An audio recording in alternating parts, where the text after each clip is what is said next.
السلام علیکم۔ پرسوں رات ہی ہم لوگ بیٹھے ہوئے پروگرام دیکھ رہے تھے، تو اس میں ایک ہماری بہت اچھی اینکر مزاحیہ پروگرامز نارملی کرتی ہیں، تو وہ سارا اسلام آباد میں جو رکاوٹیں کھڑی کی گئی ہیں، کنٹینرز جو کھڑے کیے گئے ہیں، ان کے پاس جو بھی رینجرز اور آرمی اور پولیس کے لوگ کھڑے تھے، ان کے انٹرویوز لے رہی تھیں، ان کا واحد سوال یہ تھا کہ یہ رکاوٹیں کیوں کھڑی کی گئی ہیں۔ تو سب پولیس والے اور سب آرمی کے لوگ اور رینجرز خاموش تھے اور کوئی جواب نہیں دے رہے تھے کہ اور سنگل جواب جو ان کی اتھارٹیز کی طرف سے آ رہا تھا وہ یہ تھا کہ جی جو موٹر وے ہے وہ بند کیا گیا ہے، وہاں پر کچھ کام ہو رہا ہے، تعمیراتی کام ہو رہا ہے، کنسٹرکشن وغیرہ، اور یہ وہ اس کو ٹھیک کیا جا رہا ہے۔ سب منہ پر جھوٹ بول رہے تھے۔ اس نے کہا یہ جو بختر بند گاڑیاں کھڑی ہوئی ہیں، یہ جو دوسری بسیں کھڑی ہوئی ہیں، یہ جو اسلحہ اتنا لے کر آپ لوگ کھڑے ہوئے ہیں، یہ تعمیراتی کام ہو رہا ہے، یہ موٹر وے صحیح کیا جا رہا ہے، کیا یہ اس مقصد کے لیے آپ لوگ آئے ہیں کہ آپ لوگ کنسٹرکشن کمپنی سے ہیں کوئی؟ مطلب بے وقوف بنانے کا بھی انتہا ہے، لوئر لیول ہے۔ مطلب آپ بے وقوف بنا کس کو رہے ہیں؟ ہم کس صدی میں جی رہے ہیں؟ ہم ایسے لگ رہا ہے جیسے پاکستانی کو بے وقوفوں کی قوم ہے، جس کو بے وقوف بنانے والے خود بھی بے وقوف ہیں۔ وہ سولجرز بھی ہنس رہے تھے، پولیس والی خواتین سے انٹرویو کیا گیا، وہ بھی ہنس رہی تھی، پولیس والے بھی، پھر کچھ بچے تھے، بوائز تھے جو نئی نئی بھرتیاں تھیں، وہ بھی ہنس رہے تھے، شاید انہیں بھی اندازہ نہیں تھا کہ آگے نیکسٹ کیا ہونے والا ہے رات کو۔ وہ تو جب رات کو امین پور گنڈا صاحب اور وہ ان کو کنٹینر سے نکالا گیا، بشرا بی بی کو، اور کار میں دوبارہ شفٹ کیا گیا، شاید انہیں بھی یہ خطرہ انہوں نے بھانپ لیا تھا، یا ان کے پاس پیچھے سے رپورٹس تھیں کہ اب ان پر حملہ کیا جانا ہے، اور ہو سکتا ہے وہ لوگ بھی فائرنگ کی زد میں آئے اور بشرا بی بی کو ٹارگٹ کیا جائے یا امین پور گنڈا صاحب کو ٹارگٹ کیا جائے۔ تو انہیں نکال کر کار میں شفٹ کیا گیا، اور ہوا بھی وہی، بعد میں اس کنٹینر کو بھی جلا دیا گیا جس میں امین پور گنڈا صاحب اور بشرا بی بی تھے۔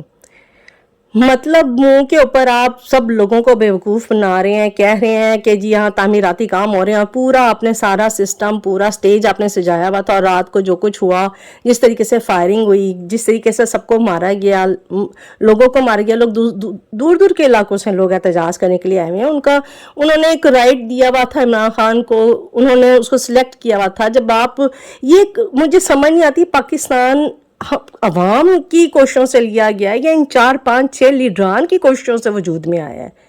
مجھے تو یہ سمجھ نہیں آ رہی کہ وہ 6 لیڈران اتنے طاقتور ہیں، ان کا ڈیسیژن اتنا طاقتور ہے کہ جو فارم 47 کی پیداوار ہیں، یا وہ لوگ طاقتور ہیں جنہوں نے انہی کو سلیکٹ کیا ہے۔ سب سیم بات کریں، میں کوئی انوکھی اور الگ بات نہیں کر رہی ہوں، ویری شیم فل۔ اور ابھی یہ جو واقعہ ہوا ہے نماز پڑھتے ہوئے شخص کو، جس کا میں نے اپنے پہلے ویلاگ میں ذکر بھی کیا ہے، اس کو جس طرح سے نیچے دھکا دیا گیا اور جس طرح سے ان کو شہید کیا گیا بھائی کو، اللہ اکبر، اللہ اکبر۔ اس کے والدین تو شاید ساری زندگی کوستے ہی رہیں گے ان لوگوں کو، رینجرز کو، آرمی کو برا بھلا کہیں گے، لیکن میں کہتی ہوں ہماری آرمی بہت اچھی ہے، رینجرز بہت اچھی ہیں۔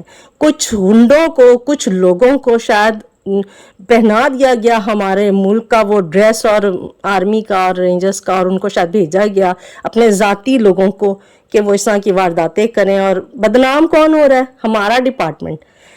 میں ایک بات کہوں کہ سیاستدان آتے جاتے رہتے ہیں، 5 ایئرز پورے کریں گے، آج نواز شریف ہے، کل شہباز شریف ہے، پھر بلاول بھٹو ہے، پھر زرداری ہے، پھر عمران خان ہے، پھر کوئی چوتھا، کوئی پانچواں، یہ 5 3 2 سال اپنے پورے کرتے رہیں گے، آتے رہیں گے، جاتے رہیں گے۔ ان سے پاکستان کو کوئی فرق نہیں پڑنے والا، لیکن فرق کس سے پڑنے والا ہے؟ ڈپارٹمنٹس کو فرق پڑنے والا ہے۔ جن کی بدنامی ہوگی وہ ڈپارٹمنٹس ہمیشہ قائم رہیں گے، وہ ہمارے لیے ہیں، ہماری پروٹیکشن کے لیے ہیں۔ بدنام ہوگا آرمی کا ڈپارٹمنٹ، پولیس ڈپارٹمنٹ، جو ان کے کہنے پر، ان کے بہاف پر سامنے کھڑے ہوئے سفید جھوٹ بول رہے ہیں پوری عوام کے سامنے، پوری دنیا کے سامنے۔ اور اب امریکہ میں آپ نے دیکھا ڈونلڈ ٹرمپ آیا ہے، تو وہ تو اتنا خلاف ہے اسٹیبلشمنٹ کے، کیا اقوام متحدہ نے بھی سنا قرارداد پاس کی ہے کہ پاکستان میں جو کچھ ہو رہا ہے، فائرنگ کی گئی ہے پاکستانیوں پر، مسلمانوں پر، وہ غلط ہوا ہے، اس پر ایکشن لیا جائے۔ ابھی یہ رپورٹ سامنے آ رہی ہیں، یہ بھی پتہ چل جائے گا، پوری دنیا میں اس چیز کو کنڈیم کیا جا رہا ہے کہ جو کچھ ہو رہا ہے پاکستان میں، جو کچھ ہوتا رہا ساری رات، جس طرح فائرنگ کی گئی، لوگوں کو مارا گیا، یہ انتہائی غلط ہے۔ کیا پاکستانی گورنمنٹ جو دوسروں سے قرضے لے کر چل رہی ہے، وہ ان تمام ممالک کا پریشر برداشت کر لے گی؟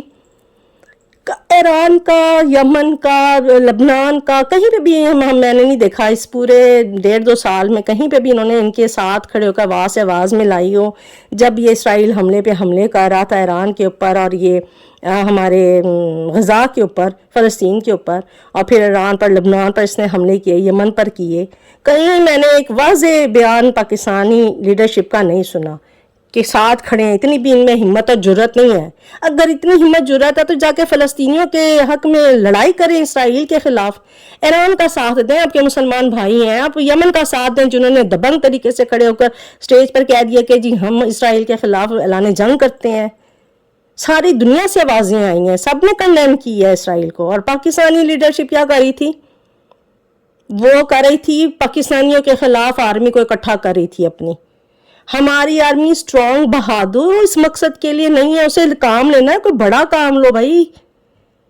نہتے پاکستانی عوام کو مروانے کا کام بھی کوئی کام ہے؟